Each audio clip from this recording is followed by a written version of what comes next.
apa yang kita lakukan itu didasarkan pada apa yang kita yakini. Itulah sebabnya Alkitab berbicara tuh bukan hanya apa yang harus orang Kristen lakukan, tapi apa yang harus orang Kristen percayai. Kita tidak boleh merendahkan orang lain. Kita tidak boleh merendahkan orang lain. Kenapa ada banyak orang mualaf dan bodoh-bodoh semua? Coba lihat kan, mana ada mualaf pintar? Kan bodoh semua. Kenapa ya buat gue jadi suka aja gue sholat belakangan ini karena gue berpikir kayak gini. Kayak misalkan kita, ini ambil contoh aja ya, kayak misalkan gue lagi suka latihan softball. Oke.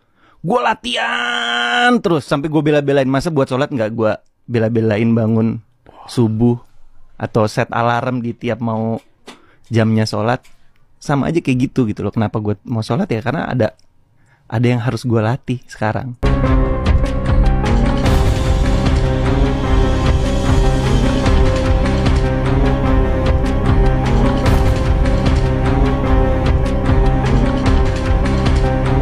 Assalamualaikum warahmatullahi wabarakatuh.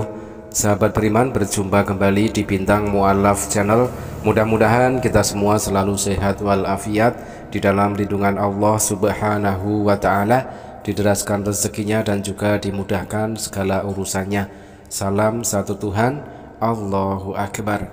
Sahabat, seyogyanya sebagai umat beragama, siapapun itu harus mengamalkan apa yang diajarkan di dalam agamanya, mengamalkan apa yang tertulis di dalam kitab sucinya masing-masing.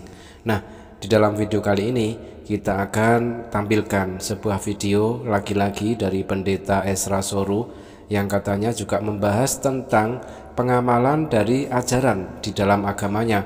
Tetapi benarkah Pendeta Ezra Soru sudah mengamalkan apa yang diajarkan, apa yang tertulis di dalam kitab sucinya yaitu Bible?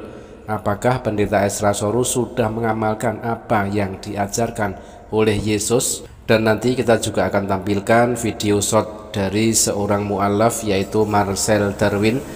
Ketika sudah masuk Islam, beliau ini lalu harus konsekuensi dengan mengamalkan apa yang menjadi syariat di dalam agama Islam, termasuk di dalamnya adalah ibadah sholat.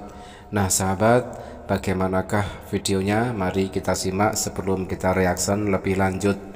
Apa yang kita lakukan itu didasarkan pada apa yang kita yakini. Itulah sebabnya Alkitab berbicara tuh bukan hanya apa yang harus orang Kristen lakukan, tapi apa yang harus orang Kristen percayai. Kalau hanya sekedar apa yang kita lakukan, itu bisa jadi kita juga tidak berbeda jauh dengan agama lain. Karena agama lain bilang jangan mencuri. Kita juga ya, waktu kita dikatakan kita harus mengampuni orang lain, agama lain juga ajarkan orang harus memaafkan, harus mengampuni orang lain. Kita tidak boleh merendahkan orang lain. Agama lain juga ajarkan begitu. Kenapa ada banyak orang mualaf dan bodoh-bodoh semua? Coba lihat kan, mana ada mualaf pintar?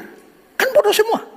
Tapi yang paling membedakan antara kekristenan dengan agama lain justru pada ajarannya, dan juga membedakan Kristen yang sejati dengan bidat-bidat atau aliran-aliran sesat itu justru pada ajarannya. Nah karena itu maka penting bagi kita untuk memahami apa yang kita percayai, bukan hanya sekedar apa yang harus kita lakukan. Dua-dua itu perlu berimbang, karena banyak penyesatan justru terjadi pada masalah apa yang kita percayai. 2 seconds later. Awalnya gue nggak tahu kenapa gue mau masuk Islam. Jadi dari gue bangun tidur aja, tiba-tiba gue bilang, gue telepon istri gue, sayang aku mau masuk Islam. Udah. Dia yang kayak, kenapa lu tiba-tiba mau masuk Islam? Dari mimpi berarti. Ntar kita bahasnya kalau gitu ya. Boleh. Tahan dulu aja ya. Boleh. Jangan ngeles. Boleh coba surah Oke. Bismillahirrahmanirrahim. Oke. Qul ya ayyuhal kafirun la a'budu ma ta'budun wala antum abiduna ma a'bud wala ana abidu ma abatum wala antum abiduna ma a'bud lakum dinukum waliyadin. Masya Allah. Masya Allah. Allah mubarik. Selamat datang brother di Islam. Masya Allah. Wah keren. Amin. Tapi nggak capek? Barusan kan kita sholat asar dulu, kan harusnya seminggu sekali jadi 5 kali sehari gitu. Seru aja gitu. Kenapa? Ibadah. Kenapa ya buat gue jadi suka aja gue sholat belakangan ini karena gue berpikir kayak gini. Kayak misalkan kita, ini ambil contoh aja ya, kayak misalkan gue lagi suka latihan softball. Oke. gue latihan terus sampai gue bela-belain. Masa buat sholat nggak gue bela-belain bangun subuh atau set alarm di tiap mau jamnya sholat. Sama aja kayak gitu loh. Kenapa gue mau sholat ya? Karena ada yang harus gue latih sekarang. Berikan sorak-sorai buat Tuhan yang dasar luar biasa. Haleluya. Teman-teman, Pendeta Ezra Soru membahas tentang pengamalan dari sebuah ajaran agama.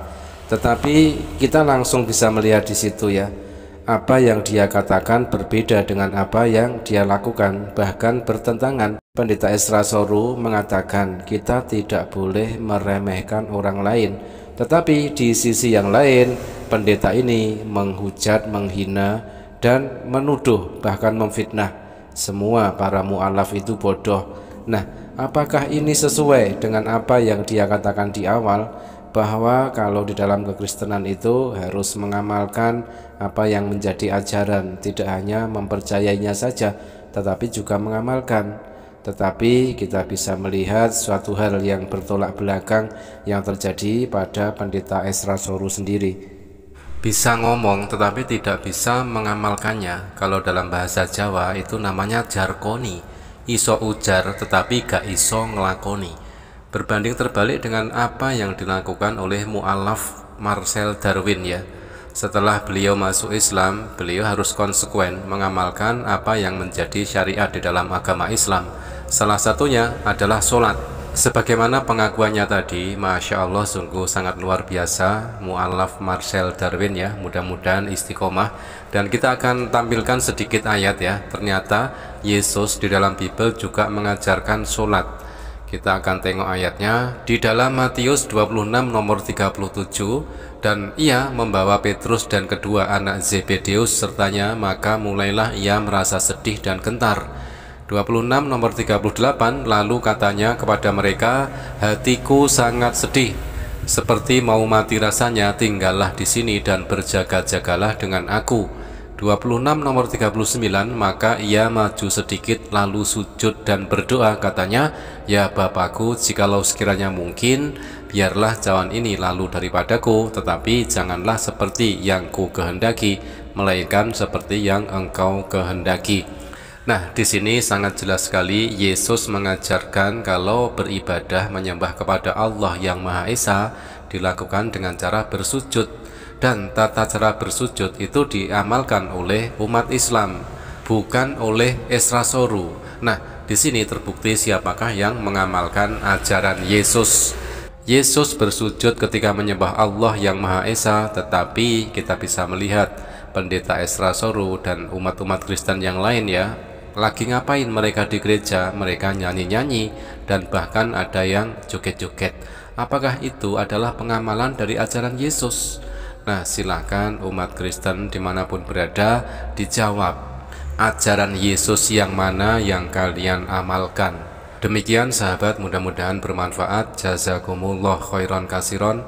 Wassalamualaikum warahmatullahi wabarakatuh.